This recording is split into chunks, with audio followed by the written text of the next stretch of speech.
Hi there, and welcome to The Daily Gardener, a podcast about gardening, botanical history, and literature. I'm your host, Jennifer Ebling, and today is September 14th. Today in botanical history, we celebrate a poet, an English garden designer, and a garden historian. We'll hear a fun excerpt about calculating cold weather from a Pulitzer Prize-winning play by David Auburn.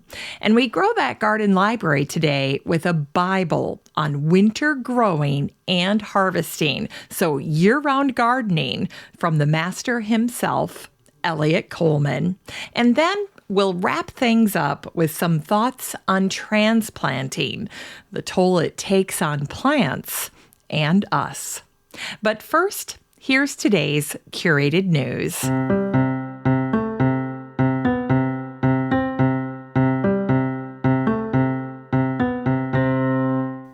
Today's curated news comes to us from the florist Nikki Tibbles. This is an article that was featured in House and Garden, and Nikki walks us through her tips on how to arrange hydrangeas. Such a timely topic. I don't know about you, but my garden right now is overflowing with all kinds of hydrangea. They really do steal the show this time of year. I can't think of any other bloom that packs as much punch in the month of September as a hydrangea. Now, Nikki is a London florist, and her shop is called Wild at Heart, and she spends a lot of time working with hydrangeas, and I especially paid close attention to some of her tips and tricks for working with hydrangea. First of all, she talks about picking the right container. Hydrangeas are a substantial flower, and so you want to have a container that's got a little heft to it. She suggests using a classic bell jar, or you can even recycle something substantial like a milk churn or an old pitcher. When it comes to preservation, Nikki recommends removing the leaves and hanging the blossoms upside down to dry. That's one of the techniques that you can use to preserve as much color in the bloom as possible. Now, one other aspect that Nikki shares with us is how hydrangeas figure in to the language of flowers. They definitely have some symbolism. And here she shares an old myth from Japan. Apparently, one time there was an emperor who had fallen in love with a woman, and he had somehow made her angry.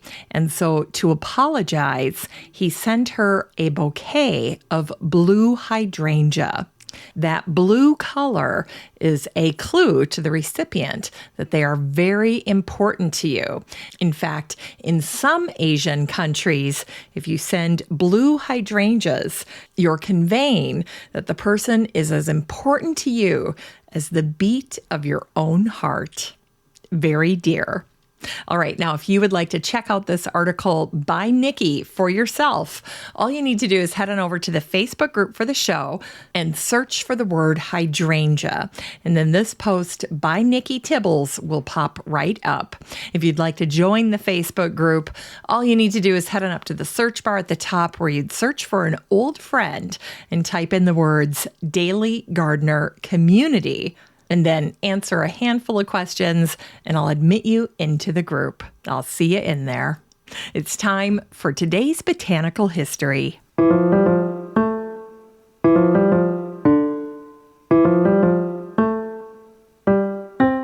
Here's botanical history for today, September 14th. Today in 1613, Sir Thomas Overbury, the English poet and writer, died. He apparently was poisoned when he was a prisoner in the Tower of London. He once wrote, "The man who has nothing to boast of but his ancestors is like a potato. The only good belonging to him is underground." And it was on this day in 1699 that the English garden designer, writer, architect, and artist Batty Langley was baptized. His elaborate garden designs often featured mazes, and if you see one online, you'll probably find them mesmerizing. A jack of all trades, he offered his wealthy clients a myriad of garden features to choose from. He offered grottos, baths, fountains, cascades, garden seats, structures, and even sundials. Batty sought to soften Baroque gardens, which feature formality and geometric shapes, with more natural landscapes. In fact, George Washington was a fan of his work, and he ordered himself a copy of Batty's New Principles of Gardening, which was published in 1728. Washington kept a copy in his library at Mount Vernon. Batty Langley once wrote, "There is nothing more agreeable in the garden than good shade, and without it, a garden is nothing." And today we wish a happy birthday to the English illustrator, food writer, and garden historian Susan Campbell, whose artistic name was Susan Benson. Over her long career, she eventually became an expert on the history of walled kitchen gardens. She spent 4 decades researching and writing about over 700 walled kitchen gardens in England and around the world. In 2001, she established the Walled Kitchen Garden Network with fellow garden historian Fiona Grant. Recently, she studied the garden belonging to Charles Darwin's father, Robert Darwin. In a 1984 interview, she reflected on the various jobs she's had over her long life. She commented, "Oh, painting was agony, agony. And writing is a dawdle compared to illustrating. But kitchen gardens seemed as secret as anything with their big walls, and I longed to see what they were like." It's time for today's Unearthed Words.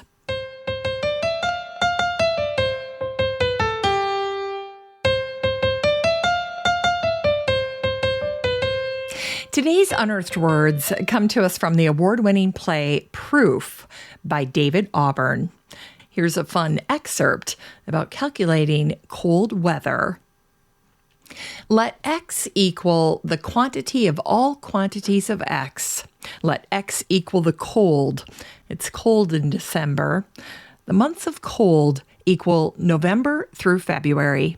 There are 4 months of cold and 4 of heat, leaving 4 months of indeterminate temperature. The future of cold is infinite. The future of heat is the future of cold.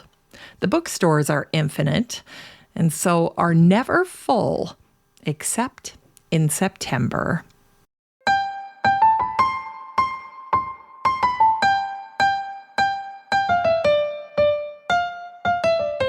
It's time to grow that garden library with today's book, The Winter Harvest Handbook by Eliot Coleman.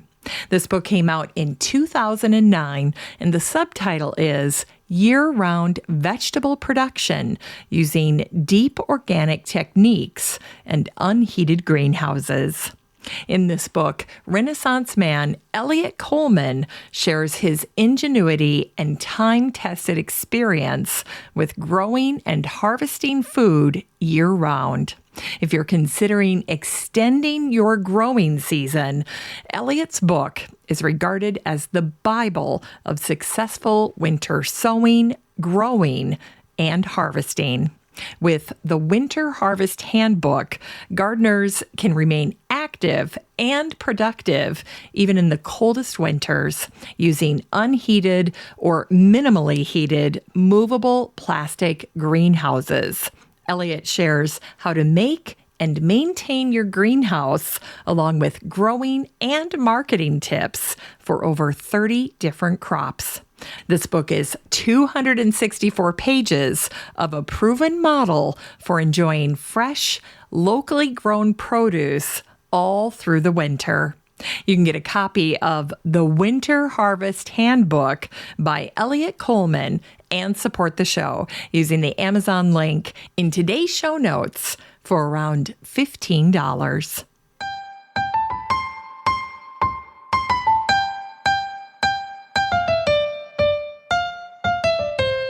Finally, here's something sweet to revive the little botanic spark in your heart.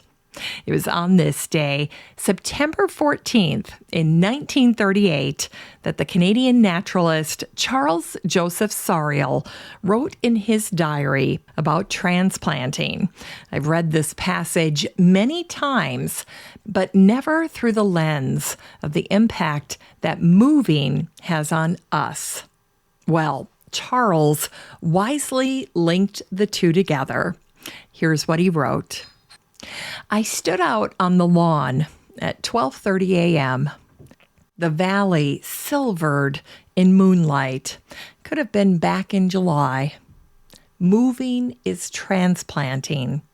And transplanting causes most plants to droop momentarily.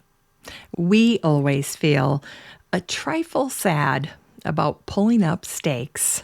He's talking about leaving his summer cabin and returning home. Thanks for listening to The Daily Gardener.